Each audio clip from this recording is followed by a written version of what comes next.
persoalan Jakarta sebagai ibu kota semenjak dipimpin oleh Bapak Anies Baswedan ini memang menjadi kontroversial, banyak polemik ya. Kecewaan pun memuncak bagi sekalangan pihak juga atau banyak mayoritas masyarakat, dan teman-teman ada minta saya untuk menyoroti ini. Dan tahun lalu saya pernah menuliskan artikel tentang bagaimana melihat anatomi pemerintahan di Jakarta, kenapa tidak bisa diinterpelasi atau seolah-olah seperti diproteksi ke administrasi dari Pak Anies Baswedan ini. Jadi judul artikel yang pernah saya tulis tahun lalu itu adalah tentang komitmen partai politik membereskan morat-maritnya Jakarta. Jadi memang tidak bisa hanya mengandalkan KPK atau mungkin juga DPRD-nya sendiri gitu. Karena DPRD itu di belakangnya ada partai politik di mana kader-kadernya sedang bertugas di parlemen Jakarta. Jadi begini latar belakangnya atau ceritanya. Artikel yang berjudul Komitmen Partai Politik Parpol ini membereskan morat-maritnya Jakarta. Ini saya tulis juga waktu itu karena menyikapi soal ribut-ributnya di DPRD DKI Jakarta oleh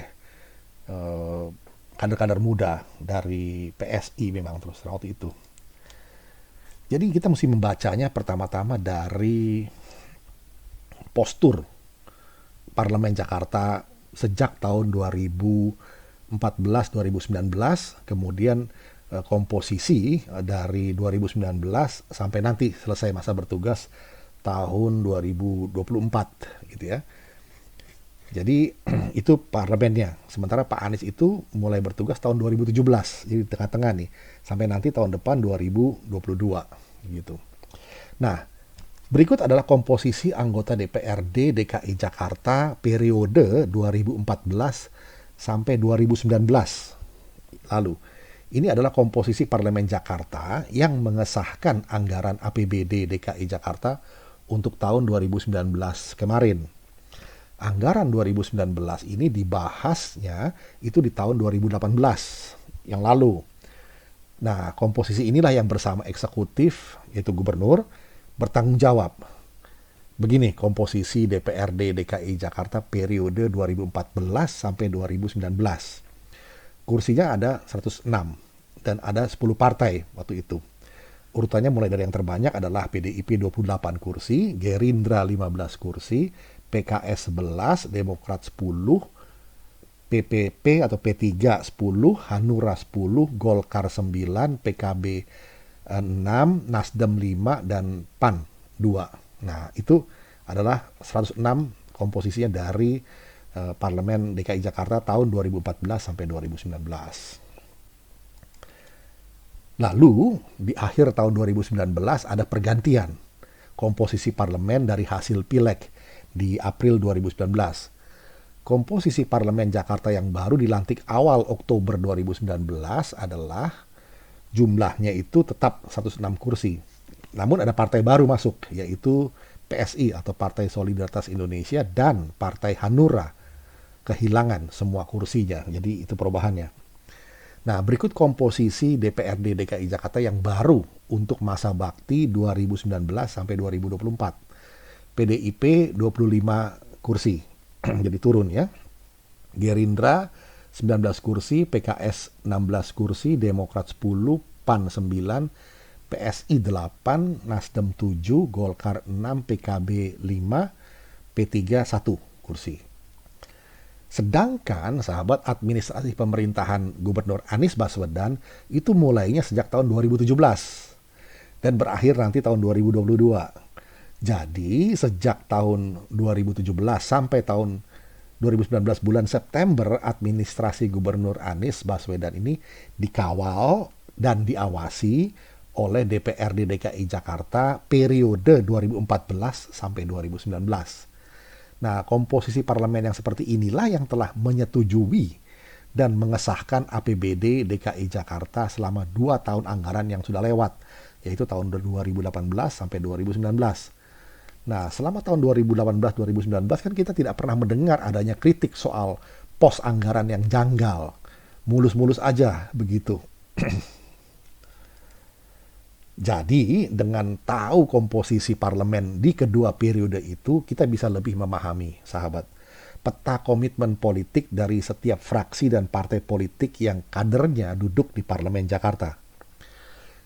Baru pada pembahasan anggaran tahun 2020, anggaran 2020 itu dibahasnya 2019 akhir. Prosesnya mulai diikuti oleh fraksi baru, yaitu PSI. Sejak itu proses pembahasannya jadi alot dan heboh. Kenapa heboh? Karena fraksi muda ini sangat kritis membongkar banyak sekali pos anggaran janggal dengan besaran nilai yang ajubilah, tidak masuk akal ya. Kasus-kasus lem ibon, komputer, bolpen, Formula E, dan lain-lain mulai muncul berjatuhan tuh seperti apa kutu gitu ya, kena saringan sisir kutu yang digerakkan oleh William Aditya Sarana dan kawan-kawannya di Parlemen Jakarta. Nah, pada waktu ribut-ribut itu anehnya Badan Kehormatan Dewan malah memberi teguran, bukannya memberi penghargaan kepada William Aditya Sarana dari PSI itu karena telah menjaga marwah Dewan yang seharusnya terhormat itu. Kita masih ingat kejadian itu kan? Dan yang lebih mengherankan lagi, semua fraksi lain pun mingkem terhadap ketidakadilan ini. Malah dalam rapat-rapat terakhir soal anggaran, fraksi PSI katanya dikucilkan. Kabarnya rapat-rapatnya pun sembunyi-sembunyi demi menghindari gonggongan fraksi PSI. Apalah cur, kasakusuk itu akhirnya mengesahkan juga dalam tanda kutip gitu ya, pos-pos anggaran janggal yang telah mati-matian dikritisi oleh fraksi PSI waktu itu. Dan ini bisa main sirkus, anggaran itu berubah posnya, berubah namanya, segala macam. Ya, macam-macam lah. Ada konspirasi apa ini? Hanya dinding-dinding ruang gelap di Kebon Siri lah yang tahu. Jadi kalau nanti pos-pos anggaran ini dieksekusi juga oleh Gubernur Anies Baswedan, walaupun dengan nama pos lain atau nama lain, ya janganlah heran jika tidak ada keberatan dari Parlemen Jakarta, minus fraksi PSI tentunya, karena memang mereka lah yang sepakat mengesahkannya. PSI cuma ada 8 orang, jadi pasti kalah suara ya. Termasuk proyek revitalisasi Monas yang lagi heboh, masih ingat waktu itu ya. Anggaran proyek Monas ini yang buat Formula E itu sudah dibicarakan dan disahkan oleh Parlemen Jakarta periodenya yang lalu 2014 sampai 2019. Termasuk anggaran Formula E tahun 2020 itu, untuk tahun 2000 apalah waktu mau selenggarakannya. Jadi jika ada fraksi atau komisi di DPRD yang ujuk-ujuk sidak, seolah-olah sidak ke Monas waktu itu ya, setelah Monasnya udah jadi gundul tapi lalu bergaya seakan terkejut, bin kaget. Nah, bagi kita itu semua cuma tampak sebagai gestur politik murahan saja sih. Sekedar mengimbangi opini publik yang sedang trending saat ini. Sekalian numpang populer lah gitu. Akhir-akhir ini banyak terdengar aspirasi masyarakat, sahabat, yang mewacanakan untuk memakzulkan atau impeachment Gubernur Anies Baswedan. Jika ini gerakan yang serius, mereka mesti juga jadi kelompok penekan dong, pressure group gitu, social pressure group ke arah partai-partai politik dan fraksinya di DPRD DKI Jakarta. Tetapi kan kenyataannya yang kita tahu hanya fraksi PSI yang selama ini gencar untuk bukan memakzulkan sebetulnya, tapi hanya untuk interpelasi. Interpelasi itu hanya bertanya, bukan untuk impeachment. Tapi toh akhirnya dicuekin oleh partai-partai atau fraksi lain. Nah, masyarakat yang juga konstituen partai politik mesti menuntut pertanggungjawaban para wakil mereka yang selama ini telah mengakomodir kebijakan Pemda Jakarta hampir tanpa kritik yang berarti. Baru pada paruh akhir tahun 2019, semenjak fraksi PSI itu bercokol di parlemen, daya kritis Dewan terhadap eksekutif mulai amat terasa. Amat terasa lantaran kritik yang diajukan sangat masuk akal sih memang, dengan segala data dan argumentasi yang logis, dapat dicerna akal yang waras. Nah, ketidakpedulian terhadap politik memang ternyata telah terbukti mengakibatkan morat-maritnya kehidupan warga. Jakarta adalah contoh kasus yang nyata sekarang ini. Daerah lain mungkin aja ada, namun parlemennya ya masih melempem lah begitu. Penataan kota itu demi tata kehidupan yang lebih baik atau bonum commune ya, kesejahteraan bersama. Bisa terlaksana hanya jika penghalangnya dieliminir, dihapus. Apa itu penghalangnya? Ya korupsi dan kebodohan. Termasuk sikap ignorance, cuek, tidak peduli ya, tidak mengambil pusing. Atau abai terhadap politik. Nah, bagaimana mengeliminir korupsi pertanyaannya? Ya itu transparansi dong. Dan terus kritik, harus ada daya kritis maksudnya. Disertai penegakan hukum yang tegas dan adil. Tanpa transparansi dan ruang kritik, praktek korupsi menemukan habitatnya untuk terus berkembang biak. Penegakan hukum yang tegas dan adil adalah seperti antibiotik yang membunuh kuman penyakit supaya mati dan tidak menyebar lagi. Mulai sekarang makanya terus kritisi parlemen atau DPRD dan eksekutif, gubernur dan Pemda. Dan jangan lupa ini, tuntut partai-partai politik, parpol sebagai mesin politik terpenting dalam sistem demokrasi untuk membuktikan komitmennya membereskan morat-maritnya Jakarta. Membereskannya juga bancakan APBD. Hentikan korupsi berjamaah karena partai-partai inilah yang bertanggung jawab terhadap kebijakan yang diambil di gedung parlemen.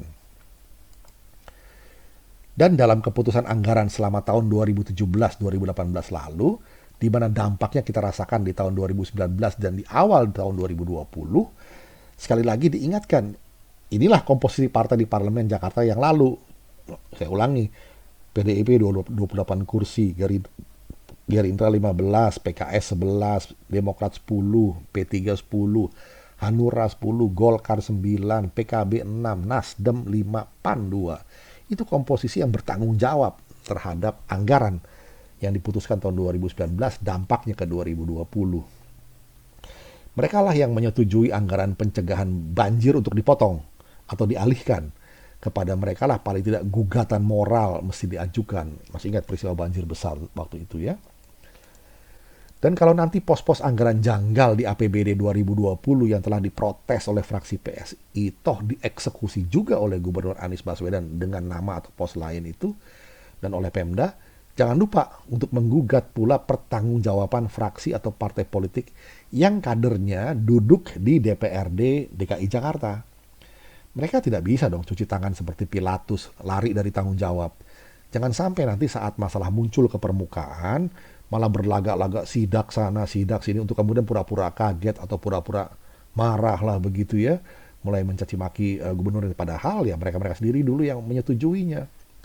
Maaf saja, gerak gestur politik seperti itu ya gerak gestur politik murahan lah itu. Demikian catatan kita untuk bagaimana fungsi parlemen dan parpol di belakangnya dalam menyikapi anggaran yang ternyata telah banyak dibancaki sehingga Jakarta menjadi morat-marit. Maka komitmen partai politik itu yang mesti ditanyakan untuk membereskan morat-maritnya Jakarta. Tidak bisa dilupakan itu. Kita jumpa lagi di session berikutnya. Terima kasih.